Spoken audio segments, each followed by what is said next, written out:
Ted Lieu of California says he will not attend the inauguration, and Democratic Representative Hakeem Jeffries of New York, a member of the House Democratic leadership, who says he is undecided about whether he'll be there on Friday. Congressman Lieu, let me start with you. Can you give your reasoning for not going?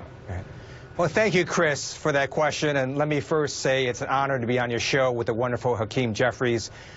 Based on the information I know, Donald Trump won the Electoral College, but I'm not going to normalize him. I cannot normalize his unacceptable behavior, his racist, sexist, and bigoted statements. He attacked Gold Star parents, veterans such as John McCain, Latinos, Muslim Americans, and now John Lewis. And for me, the decision was, do I stand with Donald Trump or do I stand with John Lewis? I'm standing with John Lewis. Are you doing something that is toxic or destructive to America's basic institutional character when you're doing something like this?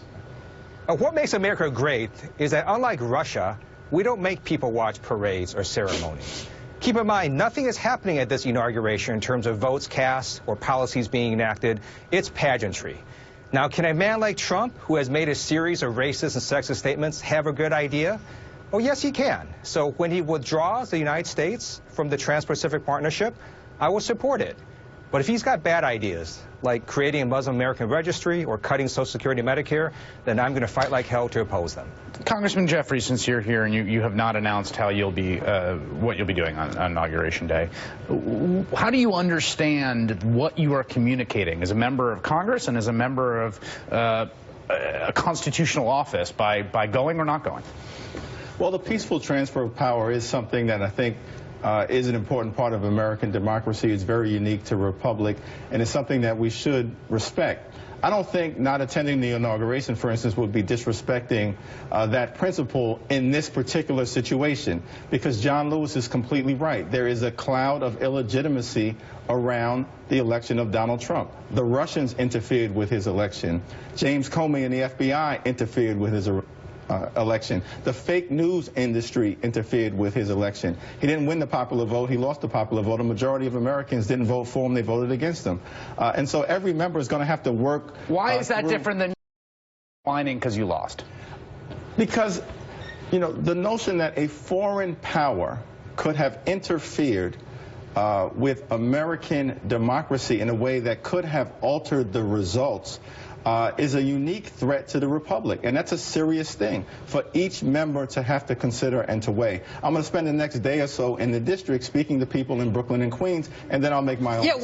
What's the equation here? I mean, what are you balancing right now when you think about this? Well, again, you know, the principle of the peaceful transfer of power and the opportunity, quite frankly, to be in the presence of Barack Obama for the final time as the 44th president of the United States of America, perhaps is the only good reason that any Democrat who chooses to attend may attend. But, Chris, the nerve, and it's great to be on with Ted, and he's a tremendous member of Congress, the nerve that folks on the other side of the aisle who declared war on Barack Obama on day one to lecture any Democrat about presidential etiquette is just striking. So, Congressman, first let me ask you this, Congressman Lieu. Do you agree with John Lewis's assessment? Hakeem Jeffries, Congressman Jeffries just said there is a cloud of illegitimacy. I hope I'm quoting that correctly.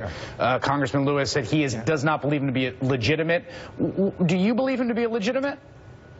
There absolutely is a cloud of illegitimacy, and Donald Trump can remove that cloud. He can release his tax returns, so we'll know if he's got special interests in Russia or business holdings in Russia that we need to know about. On day one, Donald Trump is going to be in violation of the Constitution, Article 1, Section 9, which says you can't have conflicts of interest. So if he takes his vast global business holdings and divests them or put them in blind trust, he can remove that element of illegitimacy. He refuses not to. So really it is upon Donald Trump to remove this cloud of illegitimacy. That article, the emoluments clause, of course, particular to foreign income, we should be clear. And Congressman Jeffries, I wonder how much, as I listen to Congressman Lieu here, and you talk about how Republicans dealt with Barack Obama. There's that old anti-drug commercial where the dad asks his son, like, where'd you learn to do this? He says, I learned it from watching you, Dad. How much of how you, as Democrats in the minority, are saying, well, they were implacable opposition to President Obama, and it kind of worked, so maybe we should do that? Well, the role of the majority is to govern. The role of the minority is to get back into the majority. And so that's a clear principle of American politics. That said, we're not going to follow the irresponsible model that was set forth by the other side. Keep in mind, there's 30 people that are going to boycott his inauguration. Half of them didn't attend the inauguration in 2012 when Barack Obama was not just elected but reelected. But keep in mind, their obstruction came in the midst of 2 failed wars and the worst economy since the Great Depression.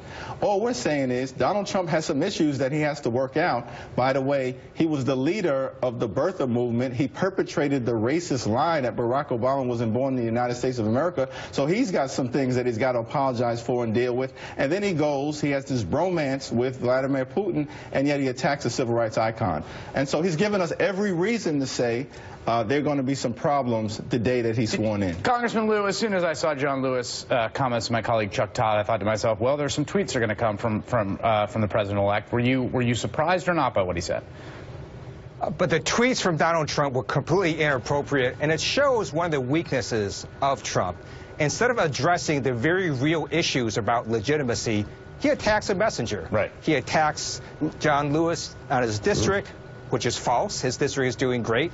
And by attacking the messenger, it shows a sign of weakness, and he is not addressing the very real legitimacy issues that he needs to clear up. All right. Congressman Ted Lieu and Congressman Hakeem Jeffries, thanks to you both for your time. We will check back with you, Congressman Jeffries, to see if we will see you there on Friday. Joining me now